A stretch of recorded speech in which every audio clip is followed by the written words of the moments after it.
I nderuara të dashur vëllezër dhe motra më Krishtin, sot kisha në ortodokse në gjithë botën ka panajir, sepse sot është e kremtja zotërore, shestja, siç i themi, ose analipsi, që përkthehet ngjitja e Zotit ton në qiejt. Ashtu siç e themi dhe në simbolin e besimit që u ngjit në qiej. Zoti Isu Krisht, biri dhe fjala e Perëndis, sipas dashurimit të Atit, sipas dashurimit të Tij dhe dashurimit dhe veprimit të Shpirtit Shenjtë, zbriti nga qiejt dhe u bë njeri nëpërmjet Virgjëreshës Mari. Dhe ai erdhi si Perëndi njeri, duke marrë në natyrën e tij njerëzore të gjithë mëkatet e Adamit dhe të gjithë fëmijëve të Adamit. Dhe kështu ne dim që ai i shfuqizoi këto mëkate në kryq. Vdisti njeri, po u ngjall si Perëndi njeri. Dhe për 40 ditë ai u shfaq tek apostujt, duke u treguar her pas here për ngjalljen e tij, për misteret e mbretërisë Perëndis, duke hapur mendjet e tyre që të kuptojnë shkrimin e shenjtë. Dhe mbasi kaluan 40 ditë, atëre ai mblodhi gjithë nxënësit e tij, dishepujt e tij, bashkë me tërshenjtën Virgjëreshën Mari, në malin e ullinjve. Në atë vend ku Zoti Jezu Krisht u lut Atit përpara se të kryqëzohej në agoni, në atë vend përsëri ai mblodhi apostujt e tij dhe duke i bekuar dhe duke i urdhëruar që mos largohen nga Jeruzalemi, derisa mbi ta të vijë me fuqi Shpirti i Shenjtë, u ngrit përpara syve të tyre. U ngrit në qiell dhe një re e mbuloi nga sytë e tyre dhe ai humbi në lartësinë e qiellit. Të gjithë apostujt u trishtuan sepse e ndjen veten të vetmuar, por na thuhet se u shfaqën 2 ëngjëj, kryengjëlli Mikael dhe Gabriel, ata të cilët dhanë edhe lajmin e ngjalljes. Ata po ashtu i than apostujve: "O burra e Galileas, pse mbani kokën lart dhe shikoni me trishtim?" Kështu si Jesui u mor lart në qiell, po ashtu ai do të vijë përsëri me lavdi. Të dashur të krishterë, sot ne kujtojmë ngjitjen e Zotit ton Jezu Krisht në qiell. Kjo nuk është vetëm për Krishtin, i cili erdhi në botë për të bërë dashurimin e Atit, e mbaroi veprën e Atit dhe u ngjit në qiell, por jo vetëm si Perëndi, ashtu si zbriti, por u ngjit edhe si njeri, duke marrë me vete natyrën e tij njerëzore, ose më mirë themi, duke marrë me vete natyrën njerëzore të Adamit dhe gjithë njerëzve. Të natyrë të plagosur në kryq, por të gjallur, të lavdëruar, të hynizuar, Krishti e merr me vete, e ngjit në qiell, në vendin ku ri Perëndia, duke kaluar të gjitha fuqirat angjëllore dhe e uli njeriu bashkë me veten e tij në të djathtë të fronit të Perëndisë. Pra, Zoti Jezu Krisht e lartësoi dhe hynizoi natyrën njerëzore dhe e çoi më tepër se ç'ishte mundësia e Adamit në kopshin e Edenit, sepse në Krishtin Perëndia bëhet njeri dhe njeriu bëhet Perëndi. Ky është një mister shumë i madh që ka të bëjë direkt me neve. Tashmë njeriu nuk është thjesht një krijesë e rëndomt, aq më tepër një krijesë e cila u rrëzua nga ëngjëlli i rënë nga djalli dhe me gjithë tragjedinë e tij, një krijesë e cila vdes dhe ndahet shpirti nga trupi dhe trupi varroset e shpirti shkonte në burgjet ose në nën tokë. Tashmë në Krishtin njeriu u ringjall. Jo vetëm u ringjall, njeriu u lavdërua, u hynizua, u perëndizua, u bë ngjashëm me Zotin.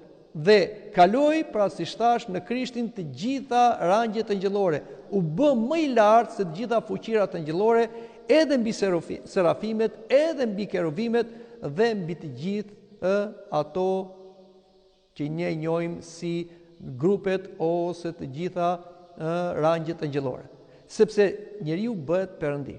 Pra shikoni se çfarë dimensioni të lartë Zoti i dha njeriu. Është diçka që imagjinata jon nuk mund ta perceptoj. Aty në librin e zbulesës na thuhet ai që lufton dhe fiton, unë do ta ul në fronin tim, ashtu siç unë luftova dhe fitova dhe ula në fronin e Atit. Destinacioni i racës tonë njerëzore nuk është thjesht të lindim në këtë botë dhe të zvarritemi në gjithë vështirësitë e kësaj jete, por destinacioni i racës tonë njerëzore është të fluturojmë në qiell, ashtu siç fluturua dhe u ngrit Krishti. Kështu është edhe gjithë destinacioni ynë. Këtë e shikojmë edhe në natyrë. Për shembull, le të marrim një shembull të thjeshtë. Ne shikojmë në natyrë për shembull një krimb, një larvë e cila zvarritet me shumë vështirësi në tokë ose në pemë. Por ne shikojmë që natyra te kjo larva ka një potencial të jashtëzakonshëm. Dhe kur themi natyra, Zoti që ka krijuar natyrën, që nga ajo larva në mënyrë të paimagjinueshme del pastaj një flutur e cila fluturon në kaltërsi e qiellit. E njëjta gjë është me njeriu. Njeriu vërtet lindet në këtë botë dhe vjen me mëkatin së gjyshor dhe vuan pasojat e mëkatit, por në Krishtin njeriu ka potencialin që jo vetëm ta kapërcej dobësi njerëzore dhe shlyej mëkatin njeriu, por në Krishtin njeriu pra hynizohet dhe kalon edhe dimensionin angjëllor. Është thirrur për të ngjitur në më të lartat, në vendin ku ri Perëndia. Kjo që tham nuk është një mit, por kjo është një realitet. Te shikojmë në personin e Jezu Krishtit që u ngjit si Perëndi njeri, dhe kur u ngjit Krishti si njeri, ëngjët u çuditën dhe than kush është ky që po vjen, që po ngjitet në më të lartat dhe po shkon në fronë e Perëndis, dhe na thot aty te Psalmi, hapini portat, hapeni, se po vjen mbreti i lavdis. Pra Isuji është Zoti edhe njeriu. Dhe bashkë me Isuin kemi mundësi të ngrihemi edhe neve. Këtë shikojmë në personin e Virgjeshës Zonja Shëmari, e cila edhe ajo vdiq sipas gjithë pasojave të mëkatit, por u ngjall dhe neve në kishën tonë në 15 gusht kremtojmë dhe ngjitjen e saj në qiell, pra marrjen e saj në qiell. Dhe themi në kishën tonë më e nderuar se kerubimet, më e lavdëruar pa krahasim se serafimet. Kështu që natyra njerëzore në ardhin e dytë të Krishtit, ajo do ngjallet dhe ata që do gjenden besnik të Krishtit do marrin trupa të lavdëruar, trupa të hynizuar si trupi i ngjallur i Krishtit dhe do ngjiten në qiell për të takuar me Zotin në qiell dhe do jenë bashkë me Zotin dhe do jetë një natyrë njerëzore e pavdekshme, e hynizuar, e lavdëruar në përjetësi. Pra shikoni për çfarë jemi thirrur. Prandaj ja vlen që njeriu për këto gjëra kaq të mëdha që ka përgatitur Perëndia në Krishtin për njeriu, ja vlen të sakrifikojmë gjithçka. Por gjërat nuk janë të mirëqëna thjesht se i bëri Perëndia. Gjërat janë që ne duhet i pranojmë ato, duhet bashkëpunojmë me vullnetin, me hirin dhe sinergjinë në sinergji. Pra, si be arrihet kjo? Kjo nuk arrihet thjesht vetëm duke besuar se ekziston Zoti. Ne duhet bashkohemi me Zotin në mënyrë mistike, prandaj është kaq e rëndësishme ardha në kish për të takuar me Zotin Jezu Krisht, për të marrë prej energjisë së tij, fuqisë së tij, prej mishit dhe gjakut të tij që të bëhemi të ngjashëm si ai.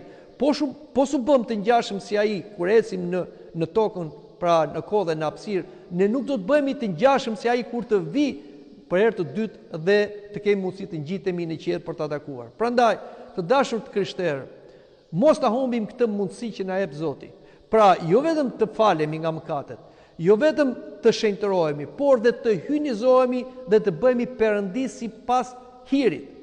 Kjo është thirrja që Perëndia ka përgatitur për ne dhe mundësia që ka përgatitur për ne, sidomos për ne të krishterët ortodoks. Prandaj ta adhurojmë dhe ta falenderojmë Perëndin atë me anë të birë në Shpirtin e Shenjtë dhe t'i lutemi që edhe ne të arrijmë atë pastërtinë, shenjtërinë dhe hynizimin dhe të jemi bashkë me Krishtin kur ai të vi për herë të dytë me lavdi në jetë i jetëve.